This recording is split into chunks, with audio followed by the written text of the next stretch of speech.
অনেকে আমরা কমেন্ট করে কইছো আমার আগের ভিডিওতে যে আমি আমার মেয়ের আরে মানে ধুলাবালির মধ্যে রাখি, যত্ন করি না, মানে খাটাসের মতো রাখি। কিন্তু আসলে বন্ধু এটা না।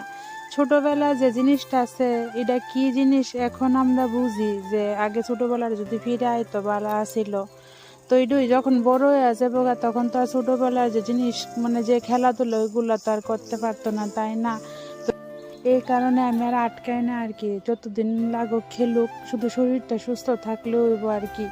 আর এদিকে দেখো আমার মা কি করতেছে, কয়েকদিন আগে আমরা ঘরের সিলিং দিছিল বাঁশ দেয়া সেরা, তো বাঁশের যে চিকন অংশ দেয়া ছিল তো ওইগুলি দেয়া সেরা মা এখানে বাউন্ডারির মতন করতেছে আর কি।